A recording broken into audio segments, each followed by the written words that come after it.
Tourist Striker Nation, let's get loosened up to hit some drivers. So I'm gonna grab my stack. It's just one shaft with a bunch of weights on it. In fact, you can go from 0 grams to 300 grams. I've got it fully stacked. Why do I like it fully stacked when I start? Just because it's heavy and I can swing it around. And you'll notice I get this, what I call this fishtail swing, where I let the pressure of my weight go to my trail foot, my right side, while the weight's still to my left. And then I just slowly warm it up and let it overtake. And then eventually I'll get in a spot where I can make some swings where I'm just doing inventory of my joints and my hips, feeling like I can eventually speed this up, and it's kind of swinging me. In fact, Mo Norman, my influence as a kid, used to say, my golf swing swings me. And so from here, just get these hips going, some sideways ones, straight ahead. Very important to get the hips loosened up, get that lower back relaxed. And then some side bends, just some motions so that you can start to make some swings. And you know what's cool? If you go through just go to the Stack app, and Dr. Sasha McKenzie will walk you through a pretty thorough warm-up session. But just right out of the bag, that's what I'll do. I'll just grab the stack with 300 grams. It's nice and heavy.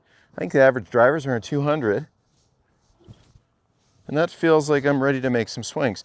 Now, I don't normally just start off hitting drivers, but I'm doing a tip for you guys, and I just want to talk to you about what you saw and what I'm about to do. Now, when I swung the stack, you didn't see me hit the ground. And with a driver, I'm going to make a bunch of swings, and guess what? I'm not going to hit the ground either. This ball's up on a tee. You know, it's interesting, when people come to a golf school, they don't know how to tee up a golf ball. I'll see them take the tee with their hand and try to push it in the ground, maybe use their thumb, wriggle around a bit. No, let's go ahead and do this. Grab the tee between your index finger and middle finger. Get the golf ball pressed into the crown of that tee. Hold it with your palm. And then we're going to push that tee in the ground. And then from there you can adjust it a little bit for height and get it vertical. Now, I like about half of the golf ball above the crown of the tee. That's it for me. Now, when I hit a shot, the whole intent here is this circular event's going to speed along, hopefully hit the golf ball centered. The golf ball is going to respond off the face, and I'm going to knock the tee over, but I'm not going to touch the ground at all. And when you swing your stack, you're not going to touch the ground.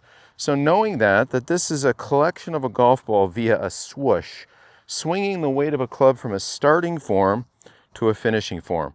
The golf ball is played the most forward within the widest stance I'm going to use, because this is the longest club in the bag. And let's go ahead and swing with power, rhythm, and balance. That's the goal. And notice the club's centered up in the air with a waggle. It's not even on the ground. As I'm going to swing the weight of this through this golf ball, knock this tee over. And there's a nice outcome right down Main Street. I love that. So I've got some tools here. I've got the stack on the ground, the radar. I've got 106 club head speed on my Foresight quad, trusted by the best professionals in the world. 255 carry, 254 carry. So a nice way to practice. Remember, when you get your stack, swing above the ground. My coach, George Knudson, said swing the weight of the club. The ground does not impact the driver. An iron, I touch the ground, but not on purpose. And yes, I take divots, but I'm not trying to hit the ground. So swing your stack. I like swinging it heavy just to get limber and loose. And then I'll start going to a driver and have some fun hitting it. And I hope that helps you have more fun and play better golf.